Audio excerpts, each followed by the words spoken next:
Hello friends, welcome to my channel craft cabin.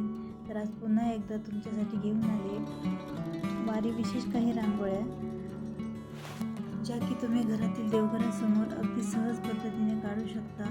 अगदी 2 मिनिटात होणाऱ्या या रांगोळ्या आहेत. तर सगळ्यात आधी आपण जे बघतोय, वारकरी जो आपल्या कपाळावर टिळा लावतो, तो टिळा आपण इथे साकार करण्याचा प्रयत्न केला आहे.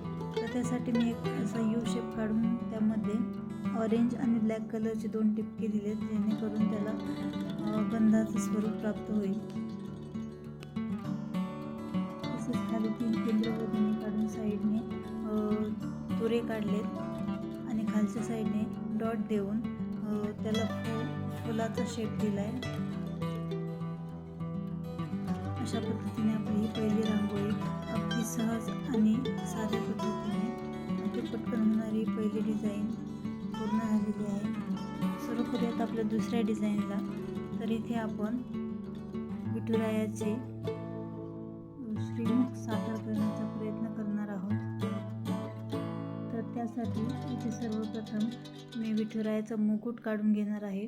त्यानंतर मुकुट काढल्यानंतर खाली चेहरा काढला आहे आणि साईडने विठुरायाचे कर्ण आभूषण जे आहेत ते काढलेत आणि मध्यभागी विठुरायाचा चंदन आणि बुका याचा जो टिळा आहे तो छान पद्धतीने काढून घेतला आहे. साईडने 2 समया किंवा दिवे तेवत असताना दाखवलेत. त्याला वरती अशा पद्धतीने साखळी दाखवण्याचा आपण प्रयत्न केलेला आहे, जेणेकरून रांगोळीला एक वेगळी शोभा येईल.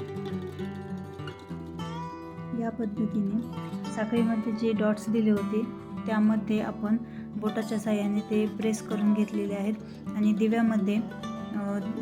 दिव्याची जी ज्योत आहे त्याच्यामध्ये येलो आणि ऑरेंज कलर फिलअप करून घेतला आहे. मुकुटाला थोडासा अजून लुक देण्यासाठी थोडीशी त्या डिझाईन आपण ॲड केली आहे. वरती येलो कलर ॲड केला आहे. इथे दिव्याला थोडंसं डेकोरेट करण्यासाठी एक छोटंसं फूल काढलं आहे आणि बस ही आपली विठुरायाची रांगोळी तयार झालेली आहे. तर तिसरी रांगोळी आपण काढतो आहे, जे की खूप शुभ मानलं जाणारं स्वस्तिक काढणार आहोत. या पद्धतीने साधंच काढलेलं आहे, परंतु त्यात थोडेसे मध्यभागी पाकळ्या टाकून थोडंसं फुलाचा स्वरूप देण्याचा इथे प्रयत्न केला आहे. त्यात पिवळा कलर टाकला आहे मध्यभागी. तर हे आपलं स्वस्तिक तयार झालं आहे. पुढची रांगोळी आपण काढतोय, जे की विठुरायाचं अक्षरलेखन आपण इथे करतोय.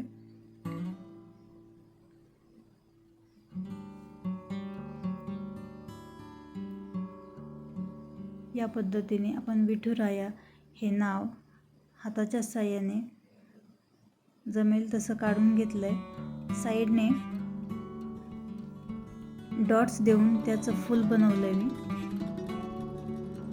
अशी 3 फुले एकाखाली एक काढणार आहे आणि त्यात पिवळा कलर टाकून मध्यभागी ऑरेंज कलर टाकायचा आहे, जेणेकरून जसं चाफ्याचं फूल असतं व्हाईट येल्लो, त्या पद्धतीने त्याचा थोडासा लुक येईल. साईडने ऑरेंज कलर्सचे थोडेसे लांबट डॉट्स दिलेत आणि त्याचे पेन्सिलच्या साहाय्याने मी इथे पानं बनवून घेतली आहेत.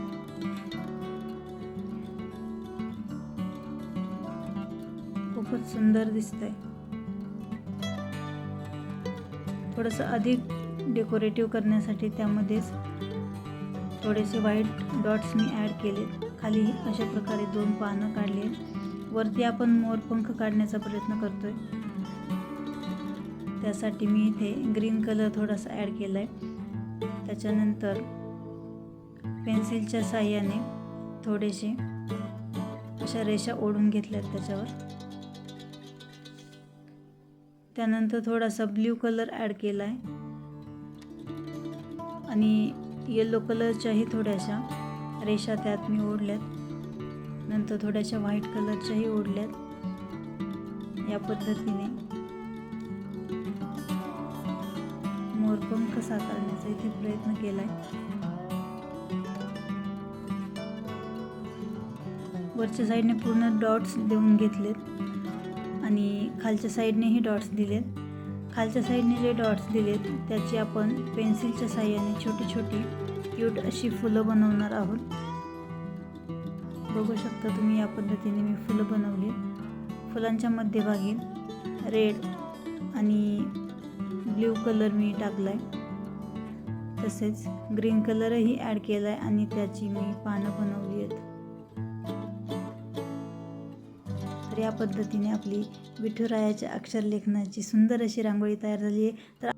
तर आजच्या सर्वच रांगोळ्या तुम्हाला आवडल्या का? आवडल्या असतील तर नक्की ट्राय करा. चॅनलला भरभरून प्रेम द्या, सपोर्ट करा, लाईक करा, शेअर करा, बेल आयकॉन दाबा. भेटूयात पुढच्या रांगोळीसोबत. Take care, bye bye.